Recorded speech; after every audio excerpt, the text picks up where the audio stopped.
नमस्कार साथियों, तो मैं आपका लाइफ साइंस एजुकेटर डॉक्टर आशीष स्वागत करता हूँ इस YouTube channel of text book super coaching. तो जैसा कि एग्जाम बहुत नजदीक है, एग्जाम स्पेशल सीरीज में फिर से आपके लिए एक छोटा सा वीडियो लेके आया हूँ। प्रोटीन का डाइजेशन बड़ा इंटरेस्टिंग टॉपिक है और यहाँ से क्वेश्चंस बनने की प्रोबेबिलिटी ज्यादा है। तो हमने ये कहा कि प्रोटीन का डाइजेशन, जब हम कोई डाइट ले रहे हैं, हमारी डाइट हमारे जीआई ट्रैक्ट पर जाकर अपने सिंपलेस्ट मोनोमेरिक कॉन्स्टिट्यूएंट में ब्रेक हो रही है, ताकि वो सिंपलेस्ट मोनोमेरिक कॉन्स्टिट्यूएंट आराम से एब्जॉर्ब करके ब्लड में पहुंचे और ब्लड के थ्रू एसिमिलेट होकर अपने target tissue, target cell, target organ तक पहुंच जाएं। तो आखिर क्वेश्चन ये है कि प्रोटीन का डाइजेशन कहां से स्टार्ट होता है और कैसे होता है। जरा फटाफट से क्विक रिकैप कर लेते हैं। तो उससे पहले मैं आपको बता दूं भाई, आप मेरे साथ रात के 9 बजे जरूर जुड़ें। इस यूट्यूब चैनल को सब्सक्राइब कर लें अगर नहीं किया है, टेलीग्राम ग्रुप को ज्वाइन कर लें और रात के 9 बजे बेहतरीन सेशंस को ज्वाइन करें 9 से 10, और उसके बाद मास्टर क्लास आपका। ठीक है, तो क्या करना है आपको, सेशन को लाइक करना है, शेयर करना है, ज्यादा से ज्यादा टेलीग्राम ग्रुप को ज्वाइन कर लेना है। प्रोटीन के डाइजेशन की अगर मैं बात करूं भाई, ये हमारा ये जो जीआई ट्रैक्ट है, माउथ से लेकर स्टार्ट हो रहा है, माउथ, इसोफेगस, फिर स्टमक, फिर स्मॉल इंटेस्टाइन, लार्ज इंटेस्टाइन। तो जब हम फूड के डाइजेशन की बात करते हैं, प्रोटीन स्पेशली, तो प्रोटीन का डाइजेशन हमारे स्टमक से स्टार्ट होता है। अगर स्टमक से स्टार्ट होता है, क्यों होता है? क्योंकि अगर आप देखो, ये जो हमारा स्टमक है, ये स्टमक है।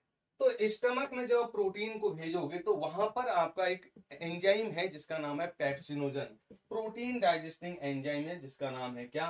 पेप्सिनोजन। ये देखो पेप्सिनोजन, ये पेप्सिनोजन हमारा कहाँ है? स्टमक में है। स्टमक में पेप्सिनोजन सिक्रेटिंग सेल्स हैं जिसको आप बोलते हो चीफ सेल्स, जाइमोजेनिक सेल्स। ये पर्टिकुलर पेप्सिनोजन वहां पर, क्योंकि पैराइटल सेल्स भी हैं, पैराइटल सेल्स एचसीएल सिक्रीट करती हैं, जिसकी वजह से स्टमक का वहां पर का जो गैस्ट्रिक जूस का पीएच है वो एसिडिक हो जाएगा। तो ये लो पीएच क्या करेगा? पेप्सिनोजन को पेप्सिन में कन्वर्ट कर देता है।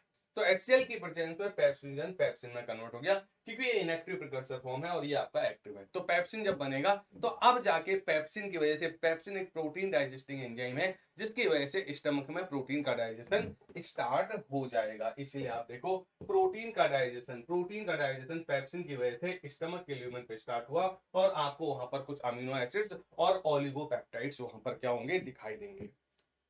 अब ये इसके बाद क्या होता है भाई? इसके बाद आपको पता है ये स्टमक है, स्टमक के बाद आपको पता है क्या स्टार्ट हो जाता है?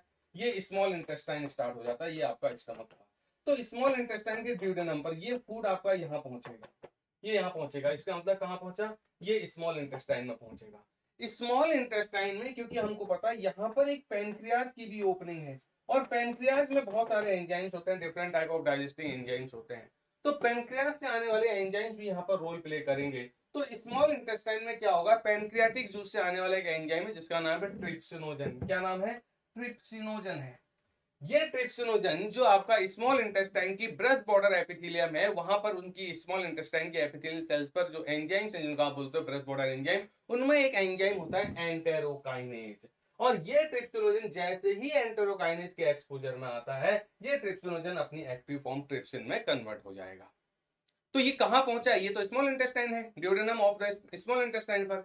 अब ये ट्रिप्सिन क्या होगा? क्योंकि जो पैनक्रियाज है, पैनक्रियाटिक जूस में बहुत सारे एंजाइम्स इनएक्टिव प्रिकर्सर फॉर्म पर आते हैं। जैसे आपने कहा chymotrypsinogen, trypsinogen, chymotrypsinogen, pro elastase, pro carboxypeptidase, pro carboxypeptidase B, ये सब पैनक्रियाटिक एंजाइम्स हैं, लेकिन ये इनएक्टिव फॉर्म पर आते हैं। तो एक बार अगर आपको ट्रिप्सिनोजन से ट्रिप्सिन मिल गया, तो ये जो इनएक्टिव प्रिकर्सर फॉर्म है, ये आप देखो सारे ट्रिप्सिन की प्रेजेंस में, सारे ट्रिप्सिन की प्रेजेंस में किस में कन्वर्ट हो रहे हैं? अपनी एक्टिवेटेड फॉर्म पर क्या हो रहे हैं? कन्वर्ट हो रहे हैं। ट्रिप्सिन, काइमोट्रिप्सिन, इलास्टेज, कार्बोक्सीपेप्टाइड ए, कार्बोक्सीपेप्टाइडेज बी। तो इसका मतलब है अब अपना यहाँ पर जो ये एंजाइम्स हैं, ये आपका प्रोटीन के मैक्सिमम डाइजेशन को लीड कर देंगे। तो आपने कहा स्मॉल इंटेस्टाइन में आप देखो प्रोटीन आया, प्रोटीन में कहीं ना कहीं ट्रिप्सिन, काइमोट्रिप्सिन, इलास्टेज, कार्बोक्सीपेप्टाइडेज और कार्बोक्सीपेप्टाइडेज बी ने अपना काम किया और इन्होंने इनको कन्वर्ट कर दिया किसमें? अमीनो एसिड्स, डाइपेप्टाइड्स, ट्राइपेप्टाइड्स में और कुछ ओलिगोपेप्टाइड्स में। और हमको ये पता है कि जो हमारा स्मॉल इंटेस्टाइन है, स्मॉल इंटेस्टाइन की एपिथेलियल सेल्स है, वहां पर भी तो ब्रश बॉर्डर एंजाइम्स हैं और वो ब्रश बॉर्डर एंजाइम्स अल्टीमेटली जैसे पेप्टाइडेज, इनको फर्दर इन ओलिगोपेप्टाइड्स को फर्दर अमीनो एसिड्स, डाइपेप्टाइड्स और ट्राइपेप्टाइड्स में कन्वर्ट कर देंगे। तो इसका मतलब प्रोटीन्स अपने सिंपलेस्ट मोनोमेरिक कंस्टिट्यूएंट में ब्रेक हो गया है और इन अमीनो एसिड्स और इन डाइपेप्टाइड्स या ट्राइपेप्टाइड्स को आपका एब्जॉर्ब कर लिया जाएगा। तो यही तो टारगेट था। तो आपको मेन फोकस करना है कि एक्चुअल में प्रोटीन का डाइजेशन स्टमक में स्टार्ट हो रहा है और स्मॉल इंटेस्टाइन में आपका मैक्सिमम कंप्लीट हो जाएगा और फिर वहां से चीजें क्या की जाएंगी? एब्जॉर्ब की जाएंगी। तो कौन एंजाइम कहाँ से आ रहा है ये आपको जरूर देखना था। तो इस तरह से मैंने आपको एक क्विक रिकैप करा दिया, आपने होपफुली पढ़ा, पहले से पढ़ा है। बस आपके लिए क्या है, चीजें फटाफट से क्विक रिकैप कराने की कोशिश मैं कर रहा हूँ। तो इस तरह से आप इन सेशंस को लाइक करें, ज्यादा से ज्यादा लाइक करें भाई, टेलीग्राम ग्रुप को ज्वाइन करें और मेरे साथ रात के 9 बजे जुड़ना ना भूलें। ठीक है, मिलूंगा फिर से एक अगले वीडियो में, तब तक के लिए बाय बाय। सेशंस को लाइक करें, रात के 9 बजे जुड़ना ना भूलें।